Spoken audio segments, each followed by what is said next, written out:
attorney o commissioner. Ayan na. Commissioner Christian Monsod, sir, magandang umaga po sa inyo. Magandang umaga po. Si Dayo, sir, ano bang mas tawag dapat pong itawag sa inyo? Commissioner po o attorney? Ayan, Constitution, kayo po ay bumalangkas. Una po, bago po namin kayo tanungin, dito sa nangyari kahapon sa Senado, naging issue pa rin po,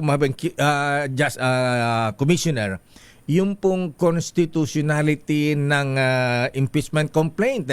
Diba, dineclare po ng Supreme Court. Ayan, sabi po ay unconstitutional. Ayan, kung ibabatay po natin sa intensyon ng batas, ayan, konstitusyon na Commissioner Christian Monsod, sir, ano po ang inyong paniniwala? Unconstitutional ba o hindi?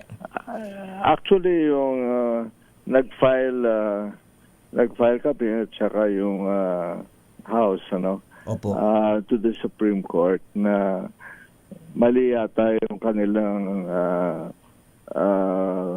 facts na yung fourth complaint is constitutional. Opo. Dahil dun sa journal ng House, noong February 5, the fourth complaint was approved and transmitted to the Senate. And yung tatlo others were archived. So, yung 1 year rule does not apply to the fourth complaint. Ayan. So, isa pa, Commissioner Monsod, sir, ayan na. Sabi ng Supreme Court, void ab initio from the start, from the beginning, wala pong visa, void po yan. So, sinasabi po na wala pang jurisdiction ang Senado bilang impeachment court. Tama po ba yun, Commissioner, hindi, sir? Kasi sinasabi nila na hindi yung there are two modes, di ba? Yung filed by a citizen with the help of one congressman. Opo. At saka filed by a congressman. That's one mode. Ayun, dumadaan yun doon sa business at saka sa committee sa Committee on Justice. Opo. Oo. Actually hindi nangyari yun doon sa tatlo. Pero the second mode is when 1/3 vote of the House files a complaint. That automatically becomes the articles of impeachment. Hindi na kailangan i-refer pa sa Justice Committee.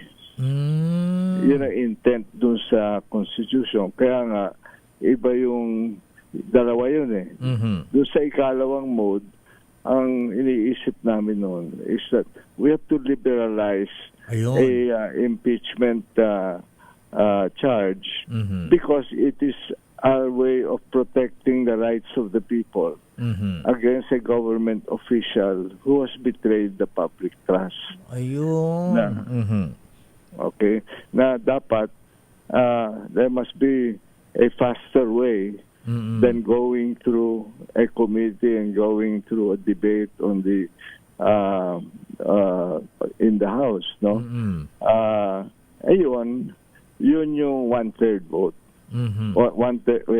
One-third vote of congressman in filing the charge, and nag-file 1/3 of the congressman.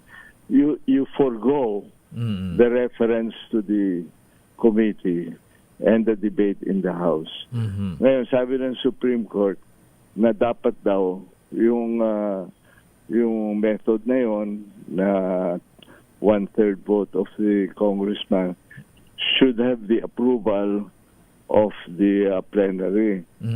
And although the intent of the provision is that it's not necessary, it was pointed out that there was a plenary approval of the fourth complaint, even if that is not the intent of the of the provision. Mhm. No? Pero nagkaroon pa rin. So, even that is not, in other words, the House did more than what was required Mhm. by the Constitution, by the provision of the Constitution. Mhm. So the intent of the Constitution nung balangkasin po niya na Commissioner Monson, sir, ay i-liberalize, luwagan po yung requirements sa pagpapay po na impeachment sa mga impeachable officials. Yes. Yes. Kasi sa amin, ang purpose precisely of impeachment is to protect the people. Yes, sir. Mhm. Di ba? Mhm. So, ang nangyayari with all of the Supreme Court requirements and all that, and parang mas importante yung respondent, yung rights. But the rights of the respondents are not ignored. Mhm. Yung sinasabi nila na dapat may due process and so on, mangyayari yun during the trial. Sa trial na dapat, opo. Ang sinasabi nila ng Supreme Court before that, meron ng requirement na dapat will allow the respondent to answer already. Well, actually nangyari yun. Kasi if you recall, the Senate in June 10, pinadala nila yung articles of impeachment to the Vice President. And the Vice President already answered it. And the House already commented on the answer. So, actually, how can they say that the Vice President was not given due process when there was so much due process already? Ayun. So, kaya hindi po agree sa naging decision ng Supreme Court. Anyway, Commissioner Monson, sir, ayan na, bago tanong ko sa naging decision ng Senado kahapon, yung co-equal body, ayan na, sino ba ang mananaig halimbawa pagka nag-convene na po ang impeachment court? Kasi may mga sinasampul dito na si dating Chief Justice Renato Corona, Commissioner, sir. Abay, may tama ba na may TRO noon ang Supreme Court na huwag payagan ang impeachment court na buksan ang bank accounts ni Chief Justice Corona, pero hindi po ito sinunod ng Supreme Court. Ayan na. Ay ng Senado, ng impeachment court. So sa mga ganitong sitwasyon na Commissioner Monson, sir, ayan na. Ano ba ang binabalak niyo? Ano ba ang intention ninyo nung gawin niyo itong batas, itong konstitusyon? Sa mga issue ganyan, conflict. Kasi if you notice, yung impeachment was a separate article. Opo. No, wala doon sa yung separate article on accountability of public officials. Kasi sa amin, when we were looking at the system of government, we wanted to make sure that the rights of the people are not forgotten. Now, who is supposed to do that? There was a proposal na ang Supreme Court ang dapat mag-try ng case ng impeachment. And we voted that down. Sa amin, because number one, yung Supreme Court are subject also to impeachment. So what happens if the Supreme Court is the one who dictates the process beyond what is required by the Constitution?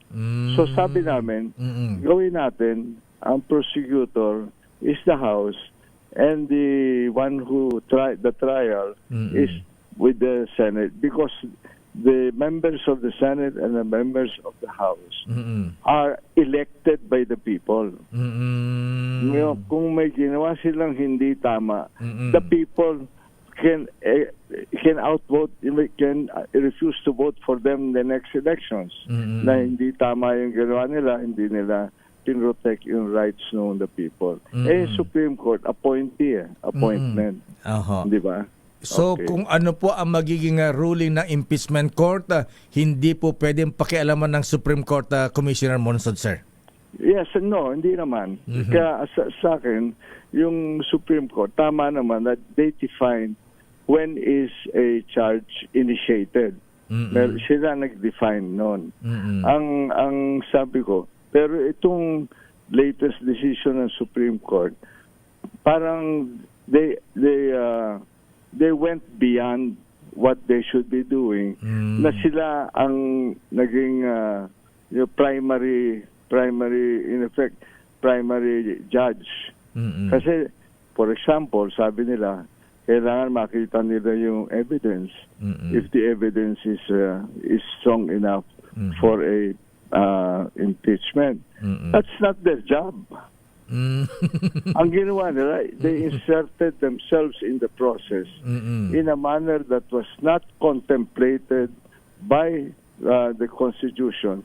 But if all you do is read the provisions of the Constitution, saan dyan nakalagay that the Supreme Court can do all the things that they want to do? Wala eh. So, meron bang abuse of power ng Supreme Well, yun nga sinasabi na baka naman in this instance, kasi sabi ng Supreme Court, they have the power to determine if there is, yung grave abuse of discretion for lack of jurisdiction or excess of jurisdiction under Article 8 or by any branch or instrumentality of government under Article 8, Section 1. Bagong power ng Supreme Court na binigay ng 1987 Constitution. So ang ano nga dyan, baka ang nag-violate nung baka yung merong grave abuse of discretion. Baka is the Supreme Court. Dahil nga daw sa higpit, baka wala na ma-impeach na impeachable official. Hindi ba? Kasi ang checks and balances system natin dapat ganon. Merong limits. Opo. Ang Supreme Court parang without limit, they inserted themselves into the process in a way that is not contemplated by the Constitution. Okay. Commissioner Christian Monsod, sir, isa po. So, ano po ang yung stand, ano po ang yung naging opinion sa decision ng Senate kahapon na in-archive ang articles of impeachment laban kay VP Sara habang hinintay daw po yung motion, result ng decision ng Supreme Court sa motion for reconsideration? Well, alam niyo, if you want to be to have a strict in the interpretation of their move, Opo. When sinabi nila na archive, if you read the Supreme Court decision, ang Supreme Court parang when it is archived, it is equivalent to dismissal. Ganun po ba? O, basahin nyo. Hindi po ba kasi sinasabi sa interpretation nila sa Senado kahapon, pwede pang buhayin ulit, depende sa ruling ng Supreme Court, sa MR. Oh yeah, pero alam niyo kasi sinabi rin ng Supreme Court dun sa decision nila na pwedeng mag-file in February 2026. Opo, next year. Ang Senate gusto nila unahan yon na i-dismiss na nila. So there's a question in 2026 kung yung impeachment charge against the Vice President is dead. Right? Sabi instead of dismissing it, ang proposal nila i-archive na lang. Well, behind that is the question that hindi ba ang Supreme Court sabi pag in-archive is equivalent to dismissal? So na-achieve din nila yung gusto nila. So naniniwala kayo na dahil in-archive na po ng Senate, patay na yung impeachment complaint, Commissioner, sir, sa interpretasyon po ninyo. Parang ganun. Yan. Okay. Okay. Alright. Commissioner Monsod, sir, maraming salamat po sa mapaliwanag. Thank you very much and good morning, Commissioner. Maraming salamat good morning. po. Walang naman. Daming bayan.